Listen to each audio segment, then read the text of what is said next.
Hello, everybody. Welcome back to the Forgotten Horror Podcast. And again, today I've got my co-host buddy with me, Eastwood for Life fam, Mr. Carlos. How are we doing, Carlos? Yeah, really, really good. I enjoyed the last episode that we did on the fog. So yeah, happy to come back again and talk horror with you. I mean, it's going to be a regular thing anyway, because we've got quite a few things planned, haven't we? So the podcast that essentially is just going to be you and me anyway, I think. It's just going to run that way, and some other guests will probably come on throughout the new year and that. So we've got some things planned. Well, today, Carlos, tell us what we're going to do today. Oh, so today we are going to be talking about a 1982 movie directed by Jordy, Romero, and stories by Stephen King, and we're going to be talking about Creepshow. Wow. One of the best anthology movies. Yeah, this thing seems to have been the starting point for all the anthology stuff. Wouldn't you agree, Carlos? 1982. How old was you? Cool. I think I probably would have watched the movie probably mid-80s. Hired it out on the video shop. Obviously, the UK VHS cover really caught my eye, which I know that you have. Here we go. Which is, I much prefer that cover to that one. I mean, that's still a great cover, but the UK cover always caught my eye. Yeah, I mean, we were talking a little bit before. I mean, we've said this a few times, haven't we? But back in our day, because we're in our 50s now, back in our day, there was no spoilers. There was no social media. There was no advertisements really. You had to watch a VHS to see a trailer, and they weren't always on the tape. So all we had was these covers to go by when we go in the video shop. All we'd have was the box, and we go, "Oh wow, look at that one! Look at that one!" So nothing was spoiled, nothing was ruined. We read the back of the cover and say, "Well, I like the sound of that one." It was the cover, and again, like you say, Creepshow's cover, the artwork, and it was on the. I mean, I like the one that you got there, the American cover, but that is a part of our childhood, isn't it, Carlos? Absolutely. That is history, isn't it? Yeah, you know that is absolutely history. I mean, I used to have birthday parties when I was a kid, and honestly, I horrified some of the kids that come to my birthday party because I was watching all this stuff. I was watching. I mean, good God, I remember playing Night Beast on for one of them. Night Beast, and this was before the Video Nasty List come out, so it was before '83. So yeah, we would have been about 9, 10 at the time. I know. And Night Beast, that was what American Wolf in London was a video. I mean, and my friends at school they dropped off sort of like one by one because, I mean, after seeing Night Beast and all that, the video nasties that were to be, and I was just putting them on for my birthday party. You know, it was actually, Dave. What actually caught my eye on Creepshow, because I think it might have been a year or two before. I always remembered watching the British Hammer House of Horror TV series. So that was kind of the first anthology horror series that I watched. That used to be on the ITV on a Sunday night, I think about 10 o'clock, something like that. And going into school the next day, kids at school would go on about it. So that was my very first sort of taste of a horror anthology movie, or series, I should say. And then obviously the VHS days, I remembered seeing Carrie, and obviously that was, Brian De Palma movie with the story with Stephen King. So going in the video store and seeing Stephen King's name connected with George A. Romero, and having seen Dawn of the Dead, which is actually one of the first video movies I watched, seeing that cover, having those two names, those two big names in the horror, joint effort, definitely caught my eye. And the rest is history. And it's always an anthology movie I would watch over and over again. It's just such an easy watch anthology movie for me. I think for me it was like I saw the cover and this was one that I had for one of my birthday parties. I did rent Creepshow for one of the birthday parties that I had, and I think it captured the attention span a lot more because it was like different stories, different tales. I think what was appealing to us of this age was it was like based on the comic books, wasn't it, at the time?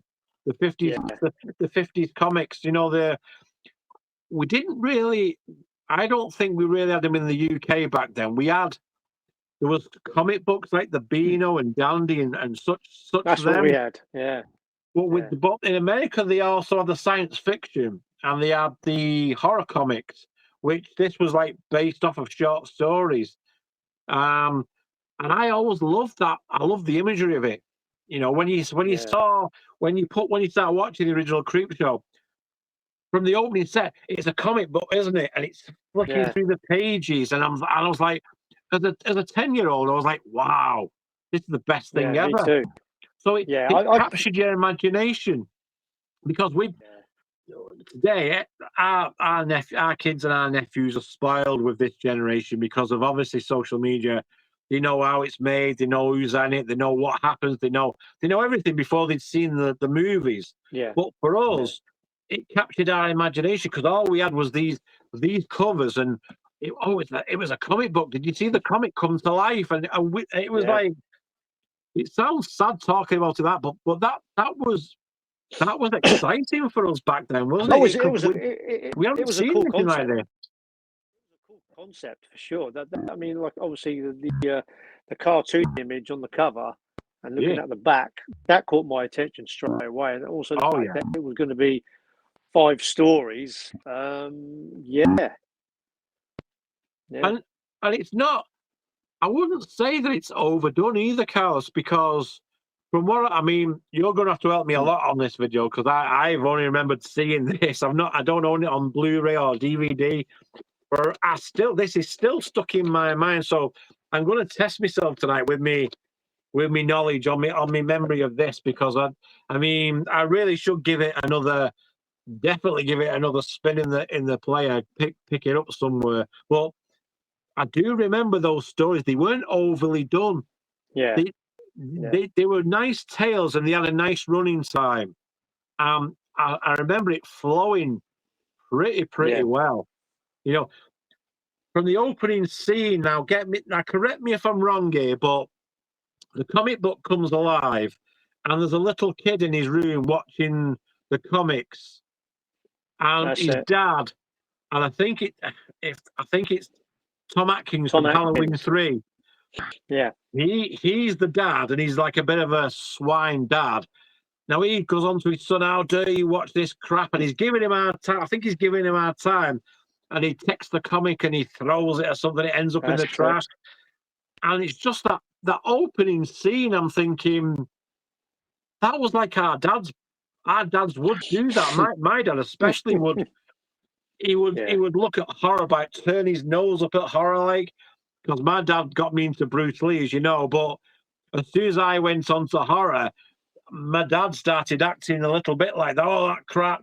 And to this day, he still does the same thing. He has that behaviour because he's 82, bless him, my dad, and he still has that attitude to say, "Oh, what's this crap you've got now?" Or "What's this crap now?"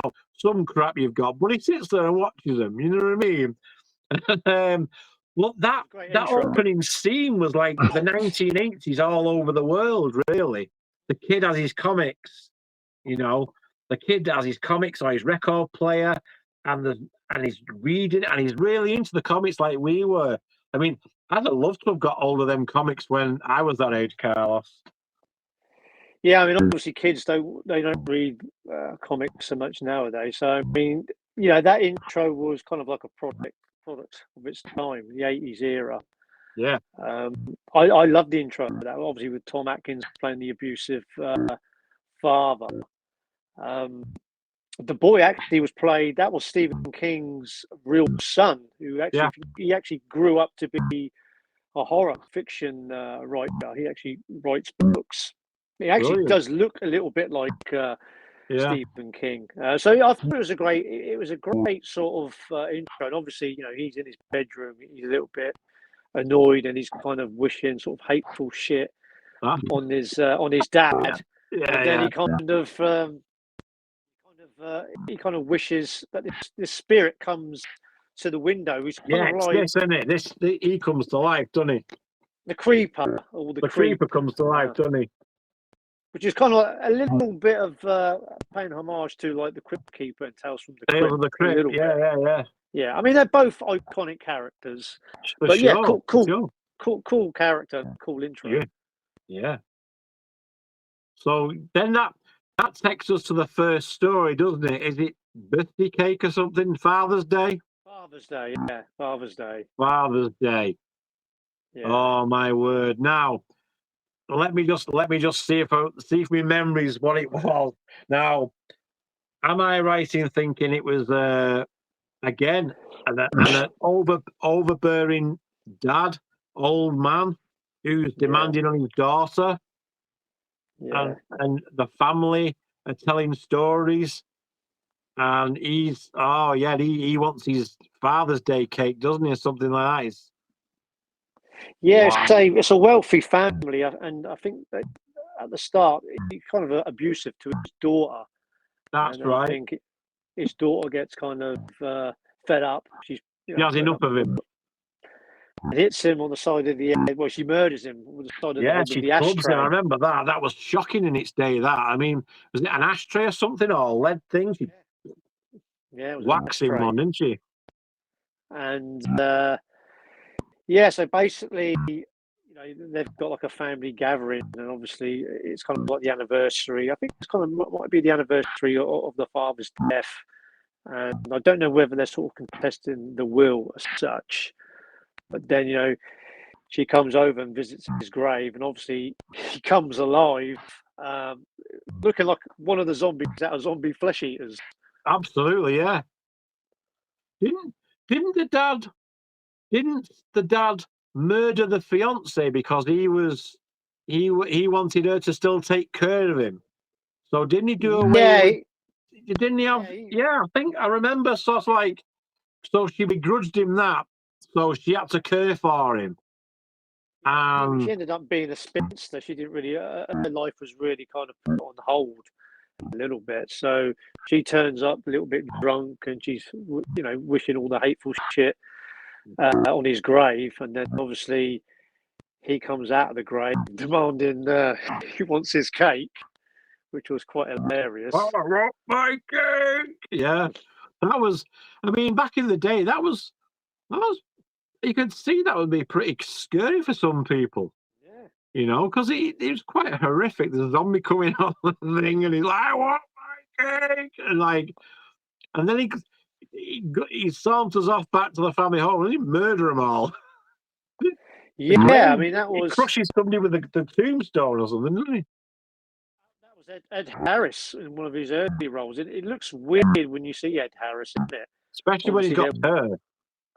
yeah, I think it might have been his second or third movie, and like rewatching this, I kind of thought, oh, it's really weird seeing Ed Harris in that. But then he was in an earlier George A. Romero movie, The Night Riders. He was in Night that. Ride. We're going to say he did the two-picture deal with George because I'm a massive fan of Night Riders. I like the bikes, and I had a massive poster of that on the wall with the knight on the big bike. That's right. Now Ed Harris was in that, and I think that was the deal. He was going to be. He got him in Creepshow as well because you know what I mean. Because he did Night Ride as well. It was a year earlier. I think Yeah. Ed Harris looks younger in Night Riders. No, he looks younger in Creepshow than he does in Night Riders. It was a year after. Yeah. You know what I mean? Yeah. Probably because his hair's longer. Yeah, I think so. Yeah. I mean,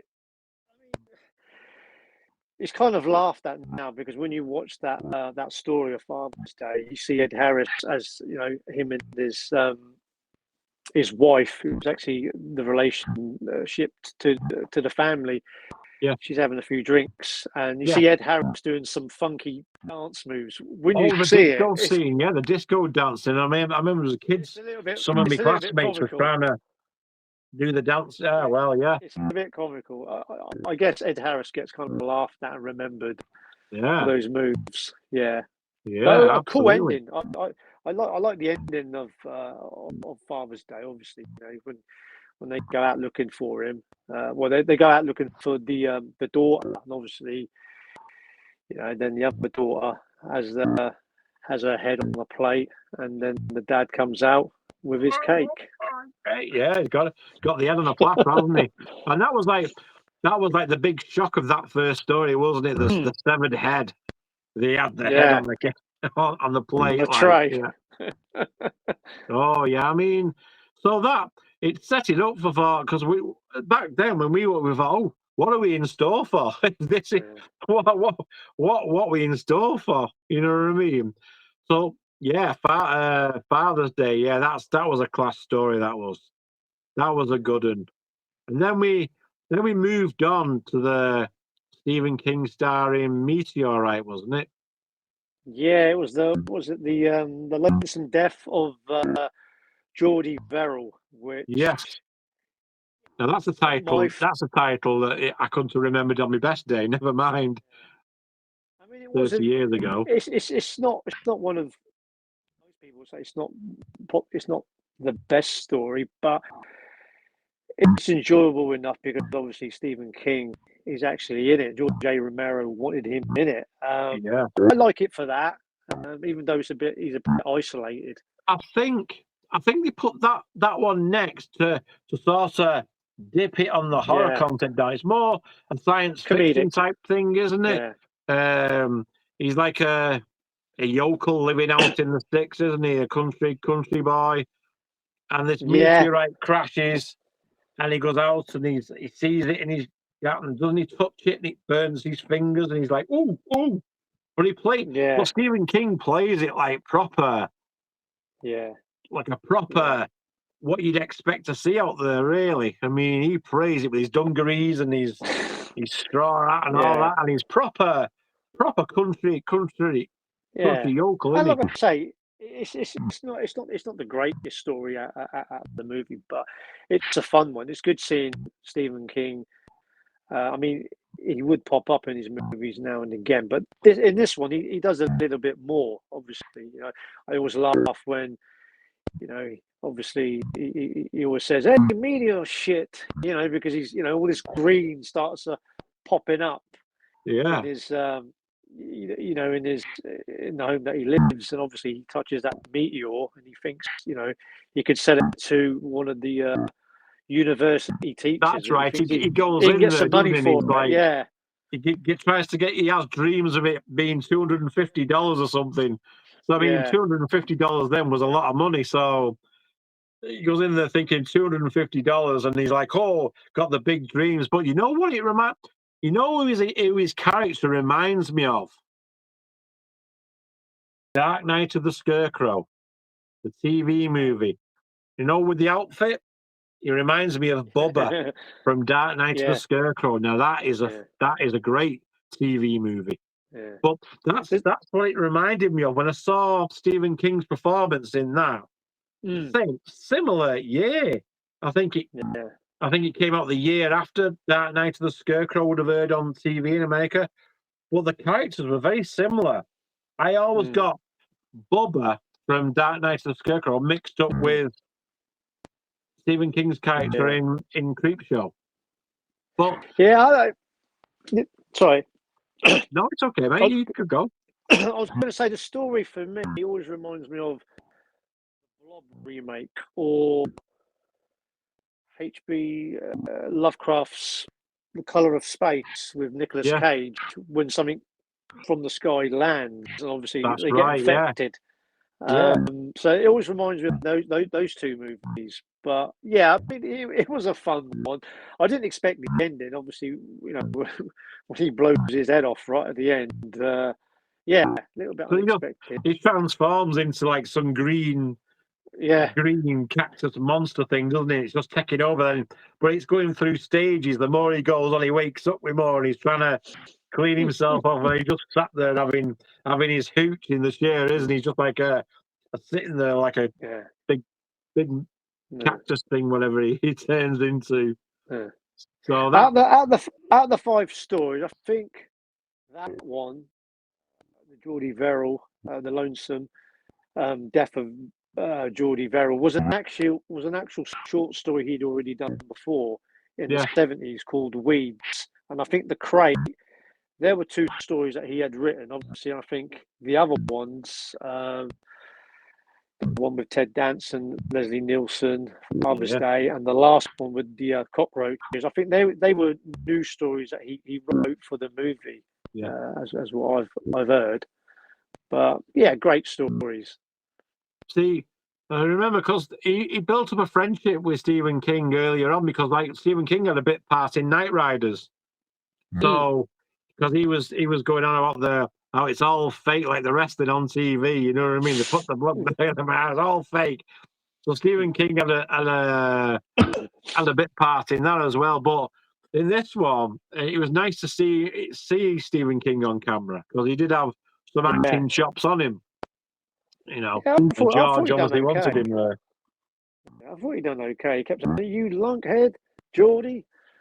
He's talking to himself. I think he done okay. Like I say, it's not my favourite story by far. It was a bit of fun. Yeah. Like you say, they kind of dialed it down. They dialed down the horror down for that one, definitely, and that reminded me of like the 50s sci-fi, films, and all those sort of things, and they've got a really nice charm to them films. Those movies really. When I watched those with my grandparents when I was a kid, I loved them. All that sort of stuff. I loved all that sort of stuff. And that it transported me back to that time then. You know, that watching that sort of story, thinking, wow, this was like more like the classic sci-fi stuff, which is which was really popular popular back then in not just America, but it's popular everywhere. You know. Yeah. So that was the second story. The third story. Is this the one with Leslie Nielsen and Ted Danson? Yeah, something to tide you over. That's the one. The girlfriend is actually Galen Ross, who was in Dawn of the Dead. She was the girl. She plays Ted Danson's girl. Well, I think it's Leslie Nielsen's wife, isn't it? She plays Ted, who's having an affair with Ted Danson, and Ted Danson with a full head of hair. You know. Yeah, and I remember Leslie Nielsen. This was one of his more straight roles, wasn't it? Do you know what? Every time I watch this, obviously, I know Leslie Nielsen was more of a serious actor, you know, in the 60s and the 70s. He really was, before Airplane. Obviously, he'd done the Naked Gun movies, but to see him in this and how convincing he was. Yeah, he was kind of like the kind of revengeful husband, because basically he just wants to, you know, do a number on Ted Danson and his wife. And I mean, he's my favourite character out of all these characters from the stories. I thought he was fantastic in this. Yeah, I remember he stuck out. He sticks out in my mind as a true villain. You know, he comes across as, oh, well, we'll do this or we'll do that. Yeah, but we need to see this. And then, you know, he takes him to the beach and he's already he's pre-planned the whole thing out, hasn't he? And then he pulls the gun, get in the hole. And he's like, what? Get in the hole. And and part of you thinks, well, you try and fight him first before you just submit to that. But I mean, back in 1982, that was a horrific scene. People don't realise, but back then, that was quite a horrific scene. If you think about it, you get yourself put into sand up to your neck, you can't move. That feeling of helplessness and claustrophobia or whatever, you're a sitting duck. I saw people at the beach many, many decades ago at Southport Beach, where I used to go as a kid with my family for holiday, And I'd see people getting buried. You know, when they're burying the dad or they're burying the sister, the brother. And this bloody film, I thought, oh, the tide's gonna come in and they're gonna kill. They're gonna drown. Something tides you over. Oh, it was PTSD for sure. I was thinking, oh no, where's Leslie Nielsen? But it did trigger those. It did trigger those thoughts. Seeing those people on the beach when I was a kid having my family holiday, as we did back then, and seeing someone getting actually buried in front of me, I thought of that bloody that scene. I thought, oh no. Cunning plan it was. I think I told my mum or my dad or one of them. I said they're going to bury him. They're going to bury him like they did in that film. And my dad, oh, you bloody stupid. Do you know the funny thing is? Do you know the funny thing is on that scene when Leslie Nielsen does that, because basically he cons Ken Dancer's character into getting in the hole, and obviously he gets the TV and the video connected up, and he shows a recording of Ted Danson's bit on the side, which is Lover, which is Leslie Nielsen's wife.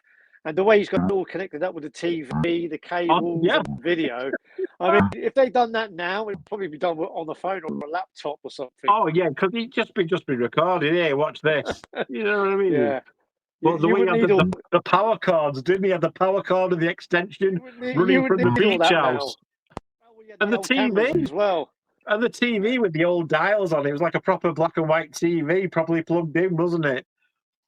Oh, it was marvelous, mate. That was funny. Yeah, it was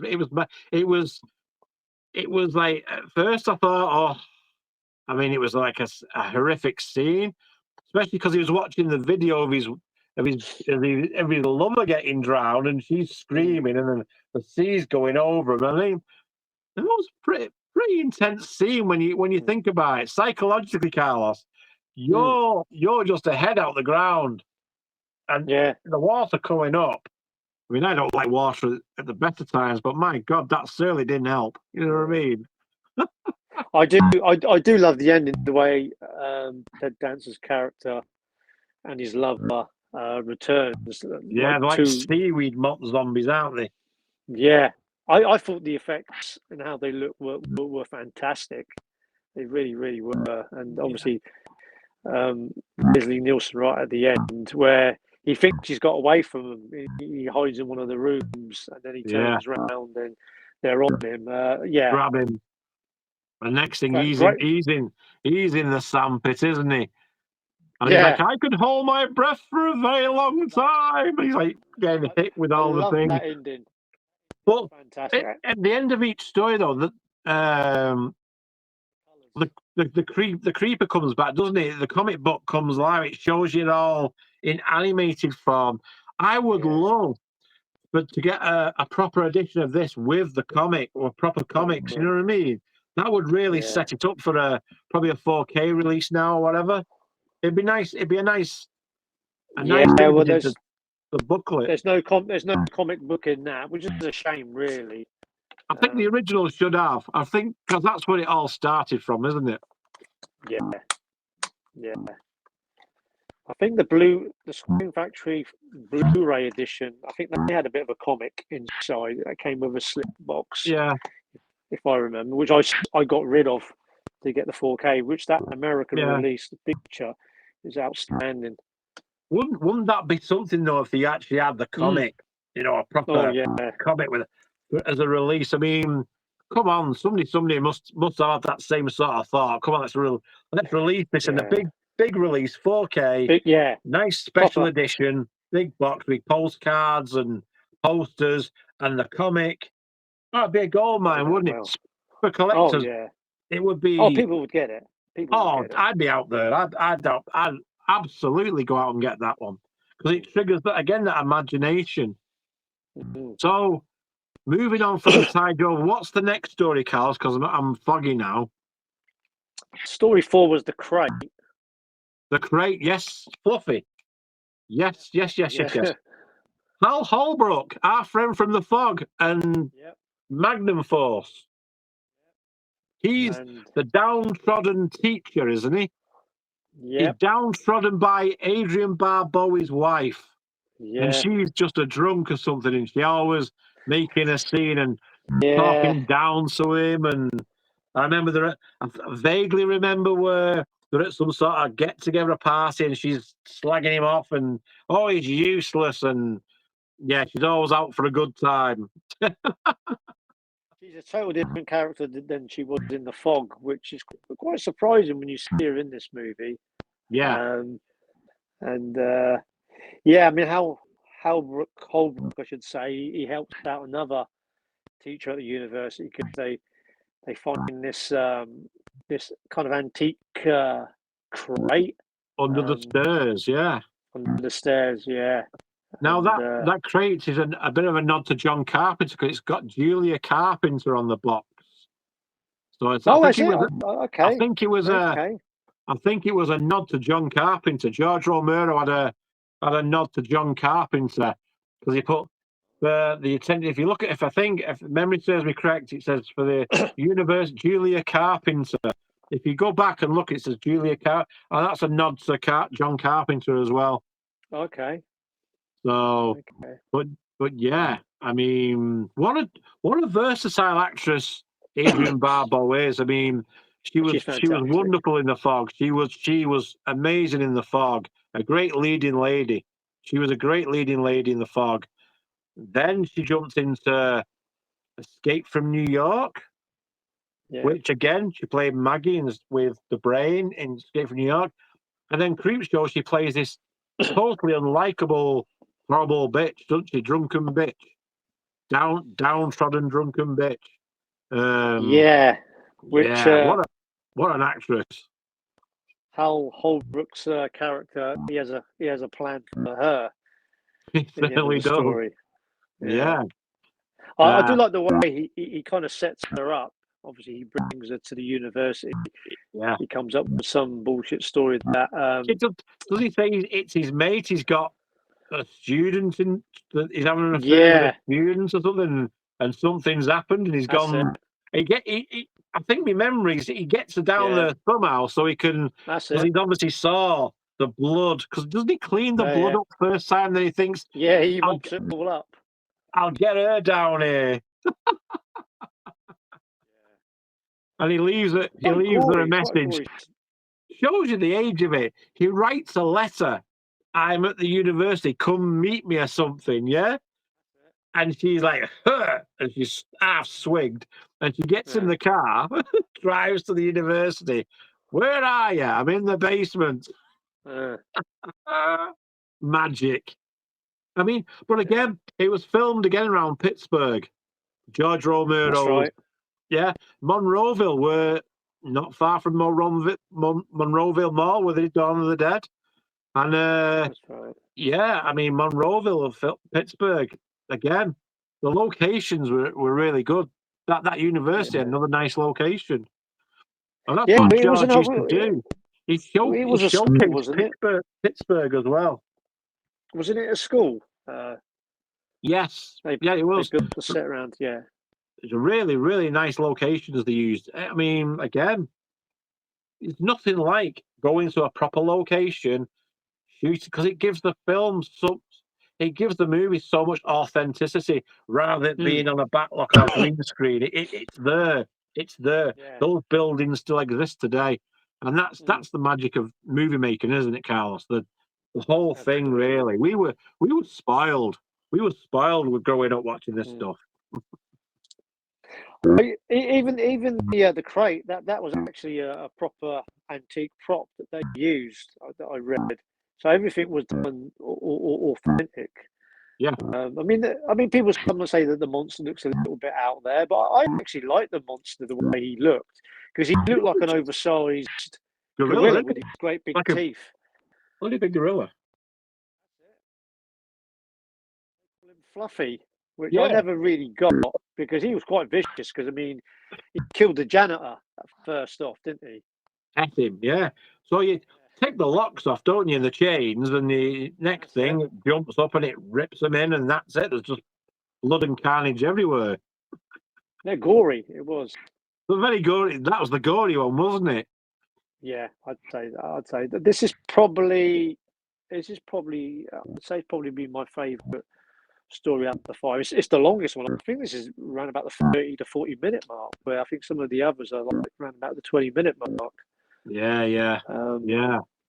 great ending. I mean, yeah, I mean, because he gets her down there, doesn't he? And he says, "Oh, it's the box," and she's just, and it doesn't happen. It doesn't happen. It doesn't come out straight away. And she goes, "Huh, what the hell you?" Because he's trying to force her into it. Go on, honey, get in. And Fluffy doesn't appear, and she's sitting there laughing at him. Next thing, he grabs her. You know what I mean? yeah. And then doesn't he throw the crate off a cliff? And He it goes obviously in the ocean. he somehow slides the crate along. He puts the chains back on, and he puts it in the back of his estate car, and he drives it off the cliff. And that's I it. think Yeah, it goes. Yeah, I think you do see a little bit at the end where the monster kind of breaks loose, but you don't see him if he comes out of the water. It probably would have been a nice, would have been maybe good to have had him in Creepshow too. yeah.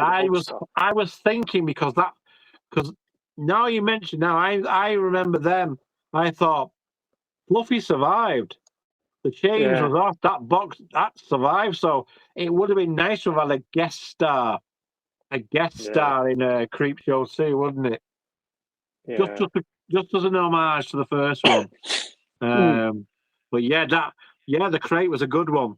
I like yeah, something to tide you over, and I like the crate. I think they're my favourites. I think. yeah, Uh, yeah. They're definitely my two. yeah. And was it moving on now? Was it the last one? They're creeping up on you Yes. with He's a scientist who's EG. isolated, isn't he, in a room? Yeah, with EJ Marshall. I Yes. haven't seen a lot of him. I remember him playing the president in Superman 2 a couple of years. E.G. Marshall. Yeah. Yeah, I think he was in 12 Angry Men as well. They're the only sort of movies I think I've seen him from. Yeah, he plays the grumpy old Yeah. sort of. He's supposed to be some sort of a scientist. He's supposed to be a millionaire because he lives in that kind of plush New York apartment, isn't He's got he? He's it. got kind of. I think he's suffering with OCD over bugs, isn't he? That's it. Yeah, He's got OCD, yeah, has intrusive thoughts over bugs, cockroaches yeah. and stuff, doesn't he? That's it. And he has to get Yeah, things delivered, and he has to buzz people in, or yeah. There's security of the complex, isn't there? And it's like yeah, a lab, isn't it? His room's just all white, yeah, very very sterile. It looks yeah. very white and very minimalistic OCD. Um, oh, that yeah, and then things start going wrong, doesn't he? Hallucinating. Yeah, I mean the cockroaches. I mean, yeah, I mean, yeah, I mean, I heard that at this point when they're doing the last story that things were going a little bit over budget, and they almost didn't make the cut of the movie because I think they were going to go for the cheaper version, and Yes. I think the Hitchhiker story in Creepshow 2 was probably going to end this one, but they went with this story. Yeah. They did obviously get. I mean, they are real cockroaches. There's no I was going to CGI. They're say proper. there They're was a proper million. cockroaches. There must have been about fifty Yeah, thousand cockroaches. So again, today that would probably be CG. yeah, But then they had someone who brought in all these cockroaches coming from it. I yeah. mean, and if someone doesn't like bugs or creepy crawlers, this is your worst nightmare, isn't it? Mm, Let's be yeah. honest. Would you like cockroaches crawling over you and everywhere you? Oh, mate. Great I ending mean, again on this one. my sister squirmed because she doesn't like creepy crawlies, and the fact that they were coming out the sink and they were coming out, and it was just everywhere. Mm. Oh, I mean, I remember my sister; she was freaking out. Get it off! Get it off! I can't watch that. I can't watch that. It's too much. I thought it was. I thought it was funny. I thought it Yeah, was. Thought it was a laugh.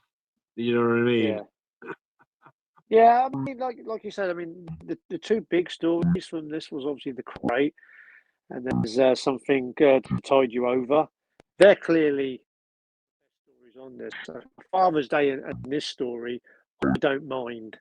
Yeah, and then the I think Meteor the only, one. Yeah, yeah, I mean, the Meteor one and this one is they're kind of two storylines are quite isolated. I would have liked to seen a few more characters to yeah. kind of develop, but obviously, they're both still fun ones. But I I think I don't hate remember this. the very last one where they go in and they see the body lying there. Next thing you see the cockroaches come out of him. I mean, sister was like, "Oh!" That was good the way they done that.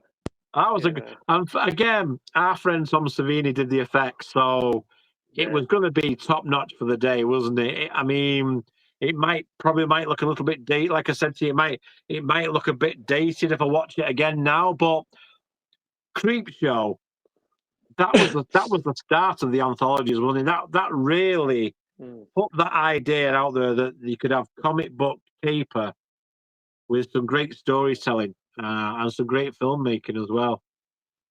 yeah. Then that brought out the likes of Twilight Zone, the movie, Yes, um, the Monster Tales from Club. the I think that, Crypt, yeah, Tales from the Tales from Crypt, the and all Crypt, that. Yeah, but the then Monster modern Club, Body times, Bags.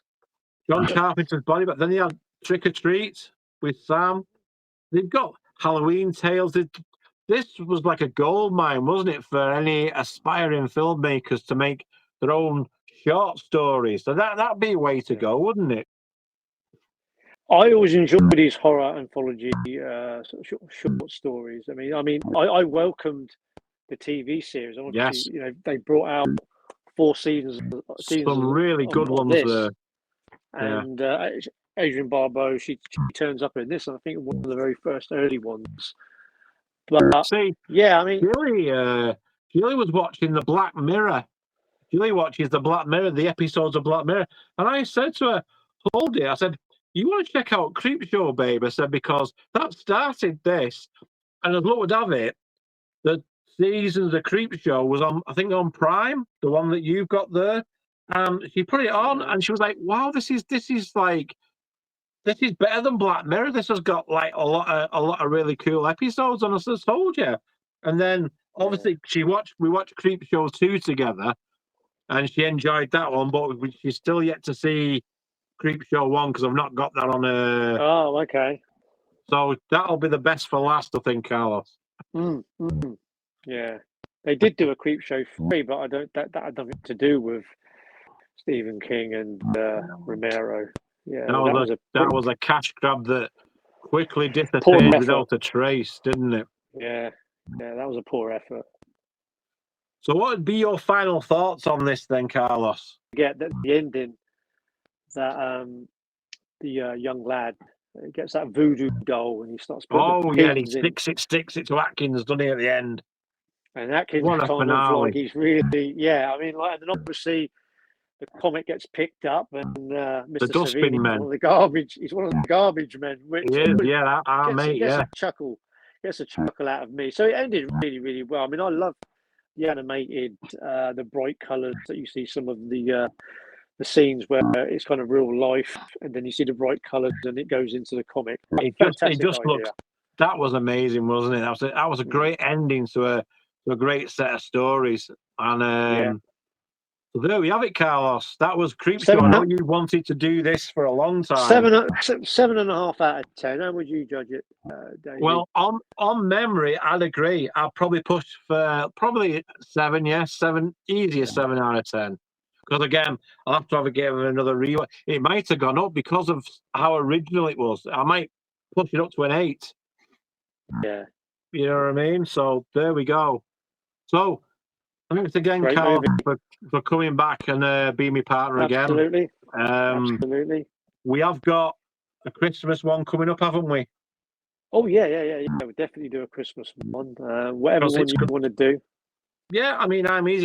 You just dial one on, and we'll just jump on and we'll do a Christmas episode. But we've got a few things planned for the new year as well. I'm Yeah, looking forward to it. Get the podcast back up and running of this ilk, and it's not again. It's nice to talk somebody my age and who remembers this stuff with me. You know what I mean? So I can, I'm not just talking to myself. It's nice to. Oh, I mean, the nice Creepshow to is always a classic. It's nice to bounce back ideas because you've got your memories of these classics and I have, and it's just we're about the same age, so like we know this stuff. So I mean, I didn't do too bad considering I've not watched it since I was 10. So I think my memory's holding up a little bit. Do you know what? I actually remember. I mean, there were certain movies that I can remember rehiring out from the video stores, and Creepshow was one of those movies. I think Absolutely, definitely twice, possibly 3 times. yeah, 3 times for me. Yeah, 3 times for me. You know, I mean, Father's Day was a story that was. It was probably my favourite when I first watched it. But it comes on with a bang, doesn't it? That one. There's a the bit of a ending bang always on that gets one. me. Yeah, the ending always caught me. You know, but again, it was horrific. In 1982, that was horrific. That was pure horror. Head on a plate. Yeah. You know, I mean, it was that peak time of like the slasher craze had took off, and that was there. Head on a plate. Yeah. There you go. Yeah. I mean, it was done in a it was done in a fun and comedic way. They kind of, because it could have been more X-rated. I think it was probably 15 rating, wasn't it? On your videotape. Well, it's pre-search, so there was no certificate on it at all. Okay. I think what did it get released at on your Blu-ray there? Is it a 15 or something? This is American, so I would imagine it's probably a 15. Oh yeah, there you go. Some video shop had put a faded 15 sticker on it. See? That's it. Yeah, can you see that? They put a faded 15 sticker on it. So there you go. What we're talking, I couldn't see because that faded, but yeah. 15. Yeah, so it was more light-hearted, but it was done in the fun way, like you say, the Stephen King, Jordy Verrill story kind of brought it down a little bit because it can't all just be a gore fest. No, and that's why it flows nicely. I think that one wraps it up pretty cool. Again, thank you, my mate, for joining us again. Cheers for having us on. We are the Forgotten Horror Podcast, and we're gonna. What have you got going over on your channel? I've been taking a break actually from doing content, to be honest, but the Westerns for Life podcast, that's going to return. We're putting 2 episodes on that, and I do plan on getting some more content on the channel and bouncing back before the end of the year. And I'm enjoying the movie trivia you're putting on. I'm enjoying voting on them. That's good. Oh, the face-offs, yeah. Yeah, that's great. I mean, you picked some hard ones there, mate. You've thrown a few hard into the paint with that one, my friend. You know what I mean? It's fun doing the October ones, having sort of 31 horror sort of movie face-offs and trying to even up the movies. You're a bit of a masochist because who would put Dawn of the Dead versus Day of the Dead with each other? You know what I mean? So Oh, you got to make it even, Stephen. You got to make it even, Stephen.